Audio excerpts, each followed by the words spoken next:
Bugün sizlere Finlandiya'nın eğitim sistemi hakkında ilham verici bir hikaye anlatacağım.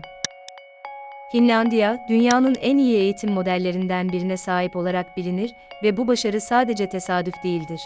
Titiz bir planlama ve uzun vadeli bir çaba sonucu ortaya çıkmıştır. O günlerde Finlandiya okulları berbattı. Tıpkı bizimkiler gibi.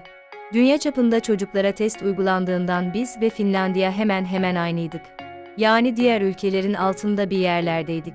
Ama bu durum Finlandiya'nın hoşuna gitmedi. Bu yüzden bazı fikirler denediler.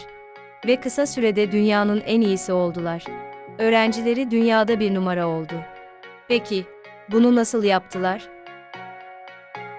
Finlandiya'nın eğitim sisteminin temelinde eşitlik ve insan merkezlilik yatıyor.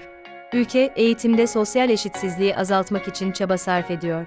Zengin ya da fakir, yetenekli ya da yeteneksiz her öğrenci için eşit fırsatlar sunar. Öğrencilere fırsat eşitliği sağlamak, Finlandiya'nın önceliklerinden biri.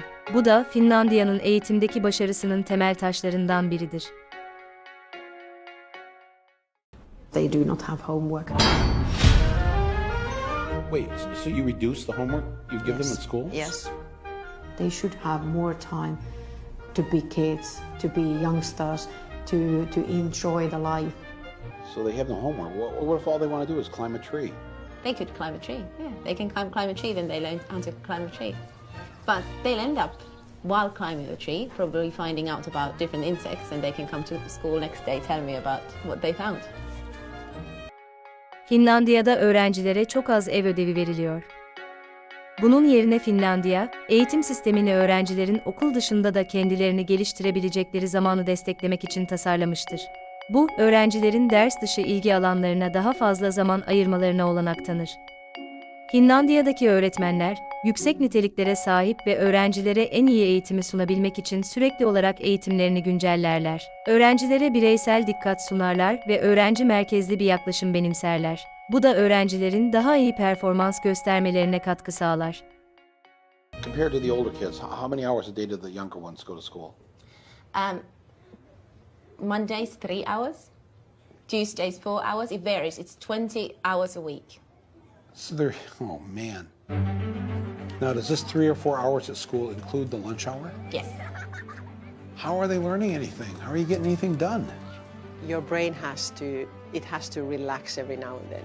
If you just constantly work, then you stop learning. And there's no use of doing that for a longer period of time. Finland students have the shortest school days and the shortest school years in the entire Western world. They do better by going to school less. Here, it's so student-centered that when we had to redo our playground, they had the architects come in and talk to the kids. Were they listened to? Yes, there are things on our playground that the students really wanted. Finlandiya'da eğitim, öğrencilerin ilgi ve ihtiyaçlarına odaklanır. Öğrencilere kendi öğrenme yolculuklarını belirleme özgürlüğü verilir ve bu da onların öğrenmeye daha fazla motivasyon kazanmalarını sağlar. Finlandiya'da sınavlar çok azdır ve öğrenciler daha çok öğrenmeye odaklanır. Öğrenciler, konuları daha derinlemesine anlamaya ve eleştirel düşünmeye teşvik edilirler. Bu, ömür boyu öğrenme alışkanlıklarını geliştirmelerine yardımcı olur. Öğrencilerin performansını sürekli olarak değerlendirmek amacıyla daha çok öğretmen özdeğerlendirmesi kullanılır. We try to teach them to be happy person, to be respect others and respect yourself. You're concerned with their happiness. Oh yeah, What the hell do you teach? I teach math. So the math teacher says the first thing out of your mouth of what you wanted these students to get out of school was to be happy, to have a happy life. Yeah, And you're the math teacher. yeah. Finlandiya'daki eğitim sistemi, öğrencilerin mental sağlığına, mutluluğuna ve refahına büyük önem verir. Öğrencilerin fiziksel ve duygusal ihtiyaçlarına özen gösterilir. Öğrencilere duygusal zeka ve yaşam becerileri öğretilir. Bu da öğrencilerin okulda daha iyi bir performans göstermelerine yardımcı olur. When do they have their time to play and socialize with their friends and grow as human beings? Because there's so much more life around than just school. You want them to play? I want children to play And that was the principle.